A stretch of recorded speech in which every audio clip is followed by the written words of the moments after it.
Here we are again. In this video, we have 3 objectives. First of all, we're going to pick between the winners of the 3 videos I just made, which were in response to a contest that I launched last Friday. It is now Friday again at the time you are watching this video. And so the 3 winners of the contest were Jen Roberts for her rhino beetle or beetle larvae care guide request.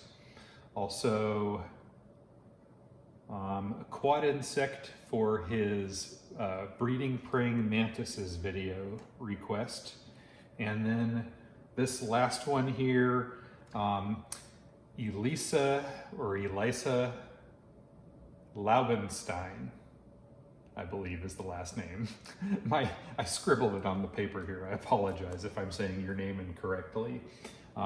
So we are going to use the random number generator here in just a moment to select the order of these winners here, who gets the first place prize, the second place prize, and the third place prize mentioned in the video that I did last Friday. And then we are also going to announce a new contest. And then at the end of this video, you're going to see the video that I made about Theria care. Theria is the genus of domino cockroaches, orange spot domino cockroaches, and question mark roaches. And that was what I just finished up downstairs here a little bit ago. And so we will kick things off here, selecting the winner from last week's contest. 3 people. I'm going to say that Jen Roberts, no, we'll go in order. A quad insect had the mantis video. That was the first one I posted. Jen Roberts had the second video for the rhino beetles, and then tonight was Laubenstein for the domino roaches. The third video is about Theria, the genus. So minimum 1, maximum 3, and we're just going to go in this, whoever is generated here, number 1, number 2, or 3, whatever pops up right there, they're going to be the grand prize winner for the first place prize. And that is the second person. So that was Jen Roberts, who requested the rhino beetle. Number 1, beetle larvae. And then I'm going to do this again here. I'm just going to hit generate one more time. And this is for the second place prize. And what do we get here? Maybe I have to tap that again. There it is. Okay. So the quad insect, you get the second place prize. And of course, the third place prize is by default then going to go to Elisa Laubenstein. Maybe it's Laubenstein. I don't know. My last name is Clausen, and it's C-L-A-U. She's L-A-U, but for some reason I want to Germanize that and say Laubenstein, just for fun, even though everybody calls me Clausen. You know, it's nice to get even in the world every once in a while, isn't it? So with that, we have our winners from last week's contest. Congratulations to the winners, and thank you to everybody else who participated. Many of you will be disappointed that I didn't make the vinegaroon video where I showcased the 3 US species. As I explained in the last video, the Mastigoproctus giganteus was a couple years ago split into 3 different species, with the Florida ones being their own species, the species that lives in Arizona being determined to be something different than the ones that occur in a more widespread area, which was the original Mastigoproctus giganteus. So, and Mastigoproctus tohono is the one that occurs in parts of Arizona. I don't think it occurs outside of Arizona, but I'd have to look into that to be sure. When I do make that video, I will look into it though. The main reason that I didn't make that video was because it's going to be a video that has never been done before. And my channel is just a little bit too new. I hate to burn out my very best videos, my very best potential content before the channel has grown to a point where lots of people will see it fresh and new for the first time. And so totally selfish reason there, but you might factor that in as you make future requests if winning the contests is your goal. A small window there into my psychology. So that contest is over. It is now Friday again, and I'm going to launch a new contest. For the sake of simplicity, I've done different kinds of contests. I'm going to keep this one pretty simple again. I'm going to do the exact same contest that we did last Friday, where everybody is going to, please do this, make requests for a video you would like me to make. I'm really enjoying getting these requests from you, because then I'm certain to make at least one person, or in the case of 3 winners, 3 people really happy that I've provided the service of creating a video that you want to see. So it's a guaranteed win for me in that way. And because I'm the one that gets to choose which video it is that I'm going to make, or which 3 videos I'm going to make, it also allows me to make videos that for my business I feel are important to make. And so that breeding mantis video, that was a video that I made more by convenience, because I had a pair of mantises that I needed to breed, and I just hit play or record on the camera, and the situation unfolded. And it doesn't always, but in that case it worked out. And as I explained during that video, because of the successes and failures, the unpredictable nature of events as that video unfolded, it actually became a better video than it could have been if I just put a male mantis in with a female and they started to breed immediately. I'll put a card up here if you didn't get to see that. You just click that button up there and go watch that video.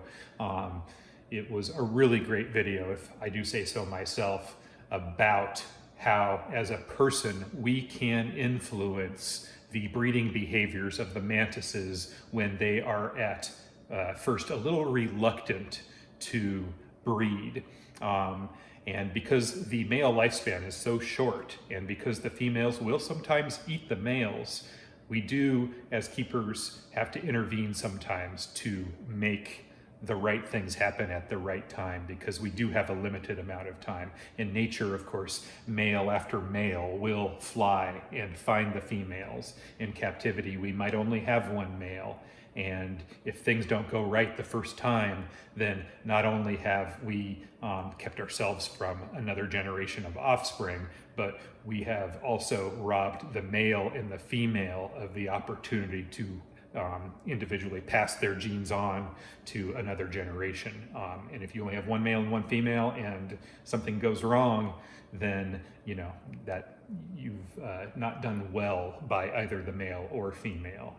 The female may get a meal, but she won't have her eggs fertilized. And if you don't have another male, then you're left searching across the internet to find a mate, which is often a futile effort that doesn't result in ever finding one, unfortunately. So make some suggestions, if you would, again, please, in the comments down below. Subscribe, hit the like button, please, if you like these contests. It's really important to me that you guys are interacting with me, engaging my content in all of the ways that YouTube wants us to be interacting and engaging with each other.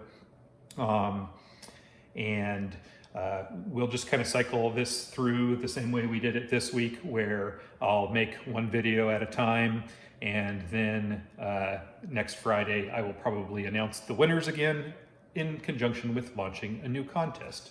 So we're going to roll through with it one more week just like this. I'm probably going to announce on Instagram that I'm doing this too, to try to bring some people over to make video requests.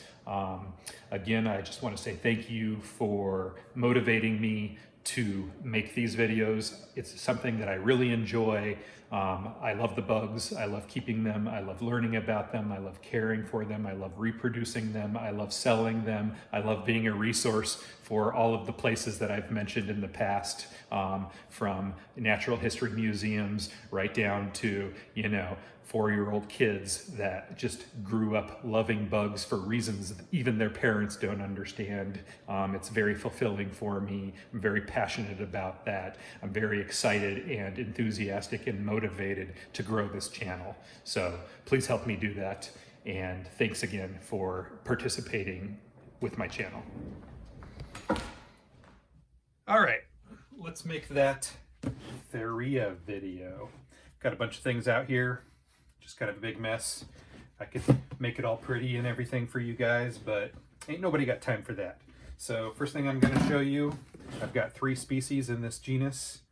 First one I'm going to show you here, if I can find any, here are some wings from them. Show you those first. It's a couple wings from the orange spotted domino roaches.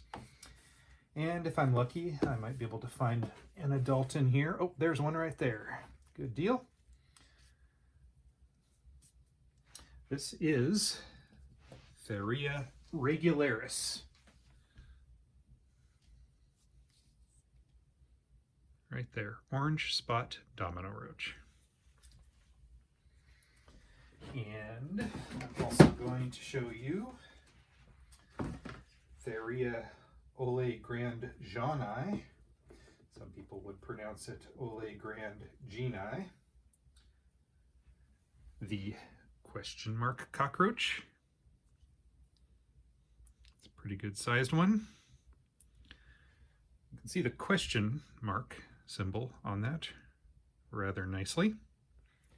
Now, not all of them have that same sort of question mark pattern.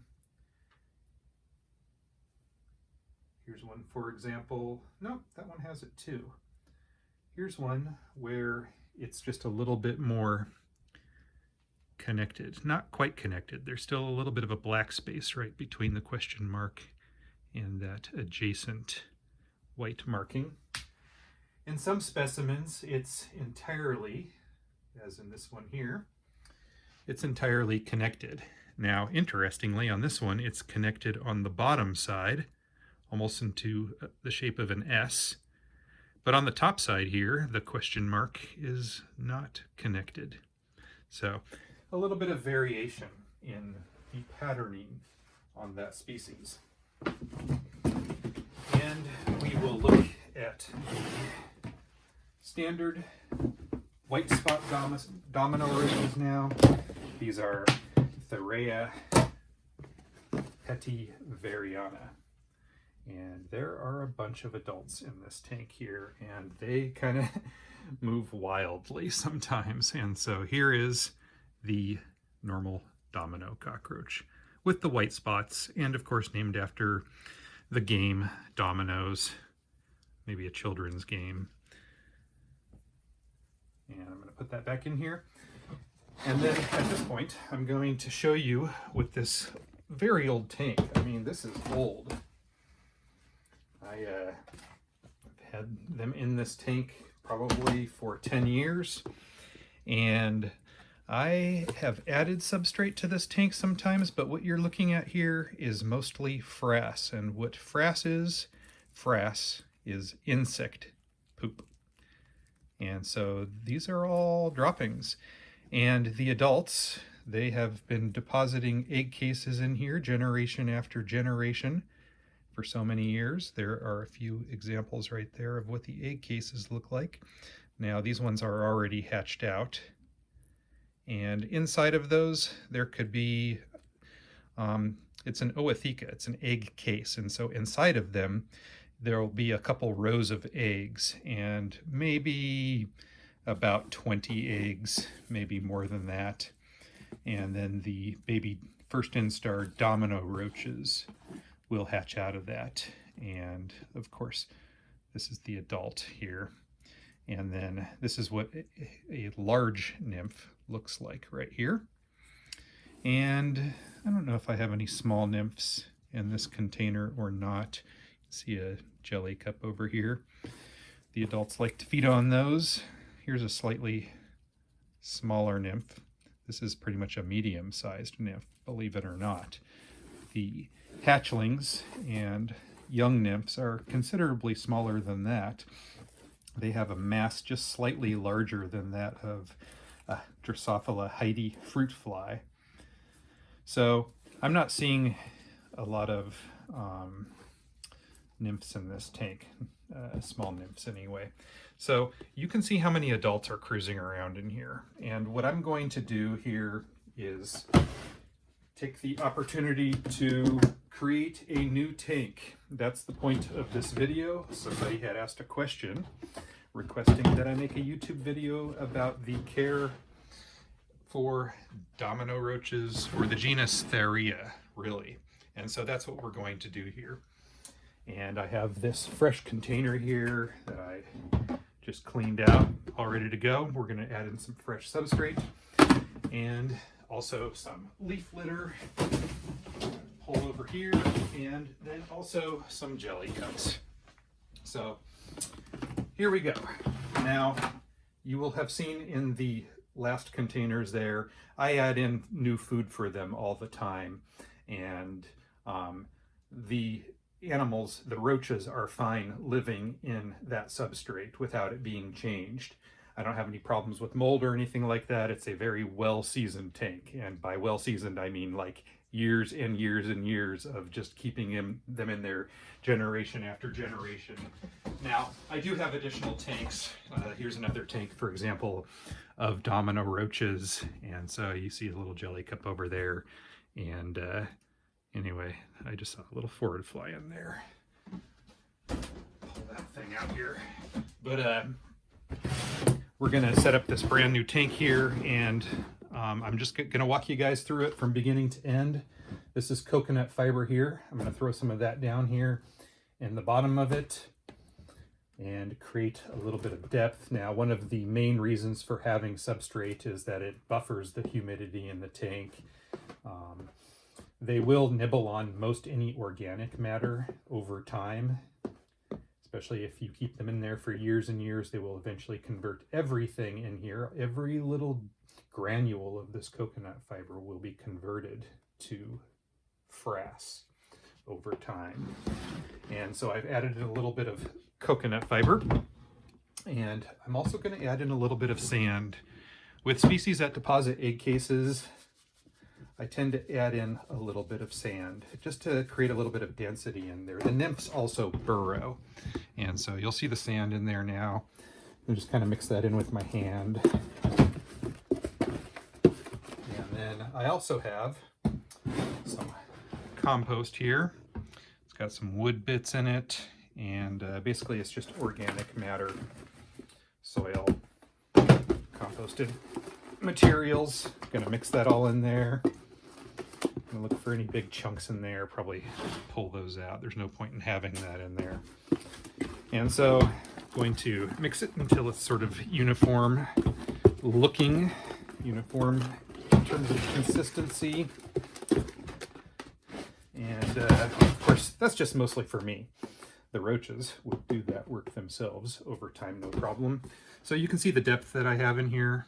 It's about, I'd say, 1.5 inches deep, about 2 inches, somewhere in there. And then besides that, I've got a little bit of egg carton here that I'm going to throw in there. Just set it down there in the middle.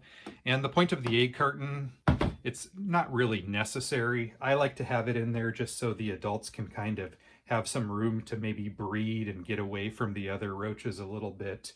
Sometimes you'll see the small nymphs crawling around on there, and if you go to collect the small nymphs, it's a little easier to just pick this up and, you know, get a few off the bottom. I often just kind of tap it gently like this, and then the nymphs will fall into my hand, because this particular species, they're not good climbers. They are able to climb up the sides here a little bit, but they don't hold on like a lot of other insects do.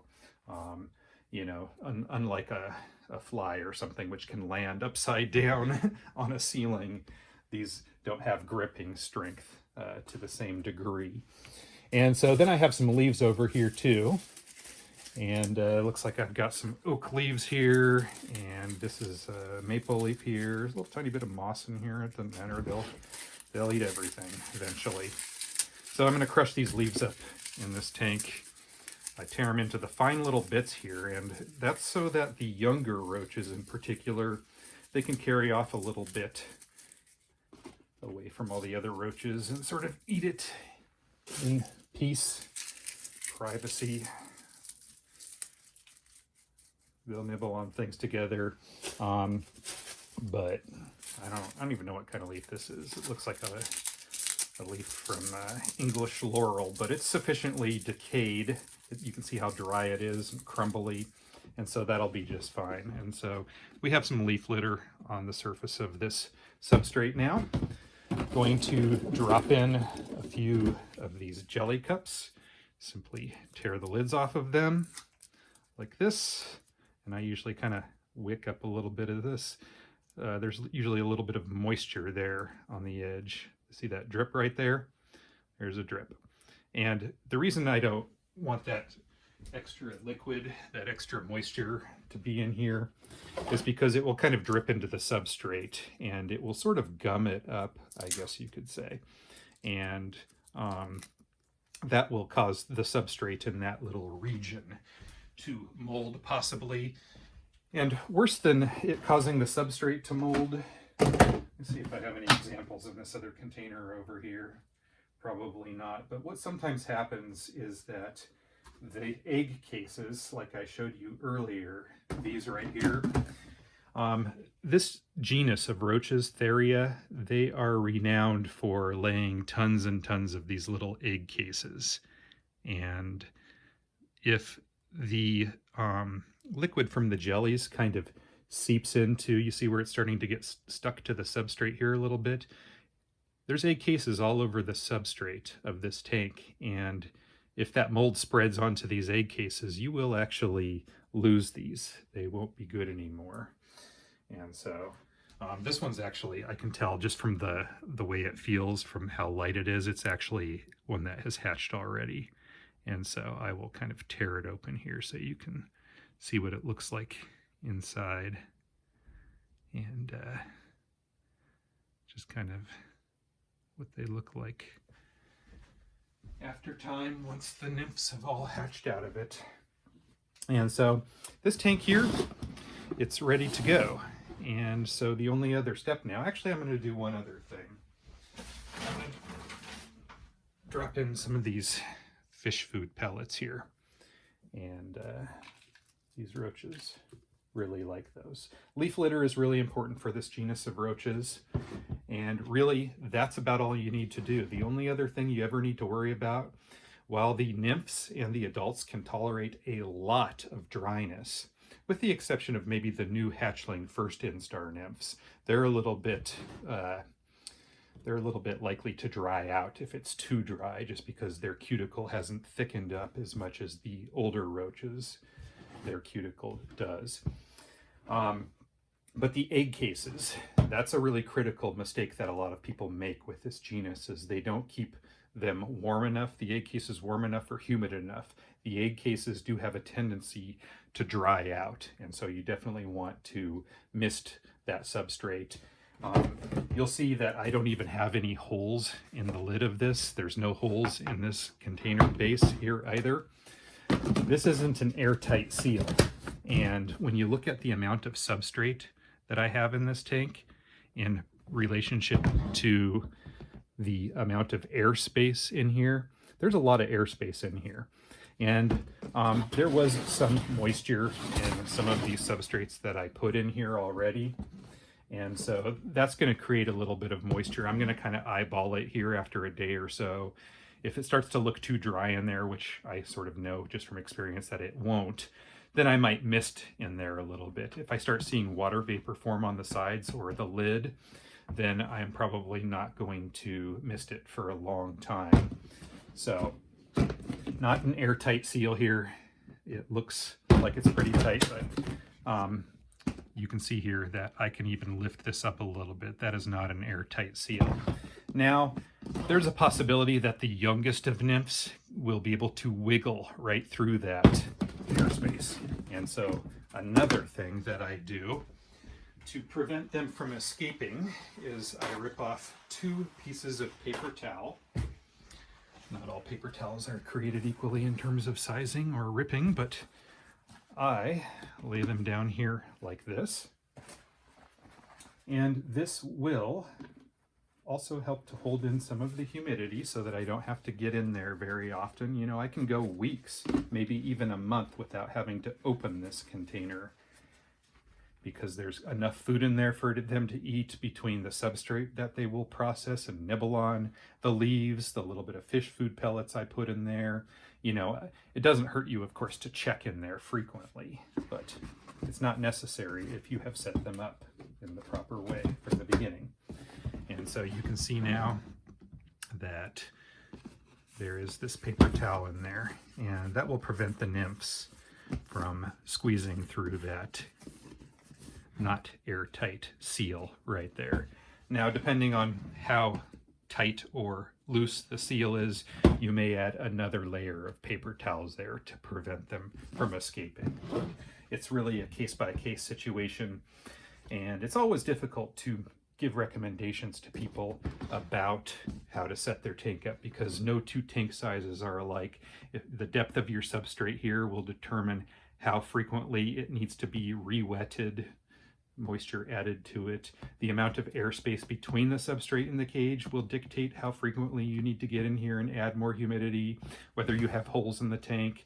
So, you know, people are always asking me for advice and information about how often should I do this or that. And it really just depends on your unique tank and what the ventilation situation is, what the soil depth is, what the airspace ratio to soil depth is, the size of the tank overall, how often you're opening it and adding food, what kinds of food are in there, how many roaches are in there moving around and everything.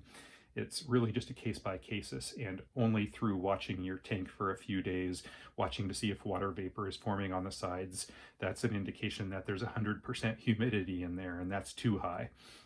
I never really think about humidity numbers so much, but if I look at the substrate down here and it's getting dry, one of the nice things about the coconut fiber is when it's dry, it's lighter in coloration than when it is wet. And so by using that as one of the ingredients in your substrate, you're able to tell whether it's drying out or not. So those are the main points right there. I'm going to add in some of these Domino roaches now, and now I'm going to have at least 3 tanks of them. So here we go. I'm going to add in some Dominoes. Now this is a female here. You can tell how thick she is.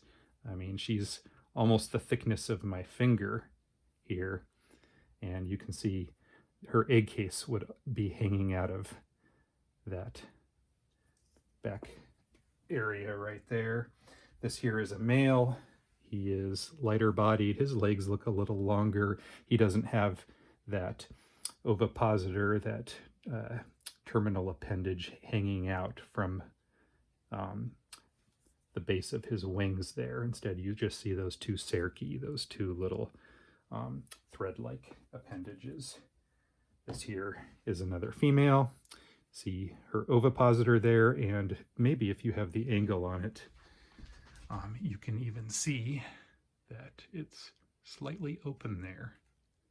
And so that might mean that she's either about to extrude an egg case or has just dropped one off. Or perhaps she just mated another male. And another female.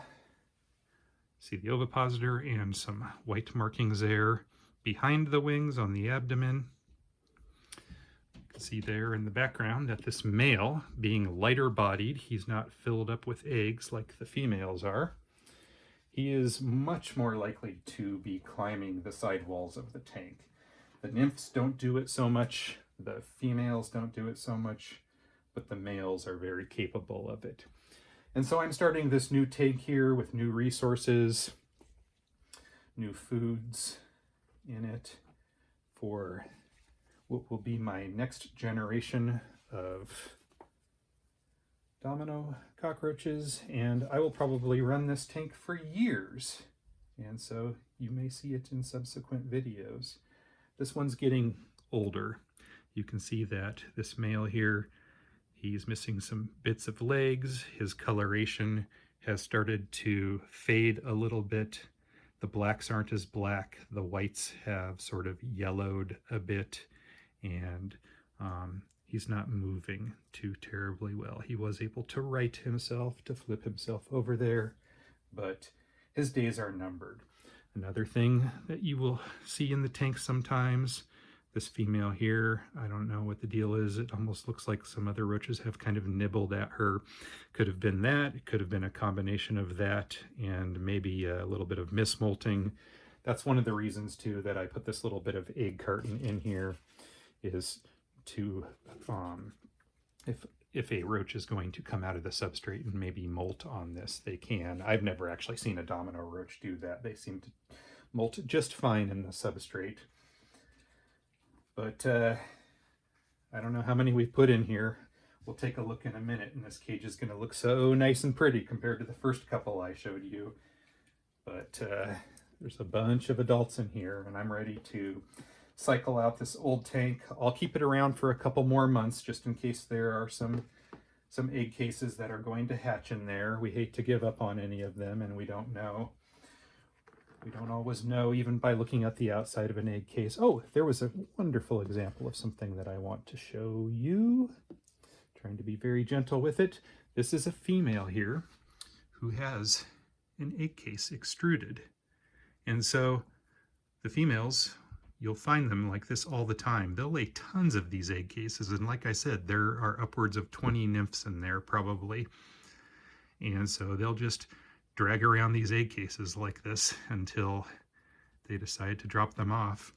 I think what they're doing there is they extrude it, and then once the egg case has sort of hardened outside the body, they don't want to drop it off before that, but once it has hardened, then they will drop it off when it's more likely to be resistant to predators, the smaller things in the world that might want to nibble on them, maybe mold and bacteria and whatever else nature has created to eat them. Always a game of adaptation, predator and prey. Well, there were just bunches and bunches. Here's something interesting. First I will show you, well, the more you look, the more you see. So, a very large nymph here. You can see that it's almost the size of the adults, and so it's a subadult. You can actually see where the wings are going to develop on this. And then over here, this is the molt, the shed exoskeleton and exuvium from one that molted. And I would guess that an adult came out of that by the sizes of these segments right here. That's where the wing buds, where the wings eventually formed. And then, one other interesting, neat thing here, a very, very pale specimen. This, oh, you know what? Well, there's tons of molts in there, so I don't know that it has just come out of that one I just showed you. Probably not, but here is a very recently molted specimen, and you can see the eyes are very important, and so the eyes have already sclerotized. They're darkened so that the animal can see if it needs to. Well, it's in this vulnerable state while its exoskeleton is still hardening. And so I think we'll just call it good here. I'm going to close this other container up. Oh, two more real quick. Close this up here. Give you guys one last look here at what we just did. See all of these domino cockroaches in their new home. And that's the simple care of domino cockroaches.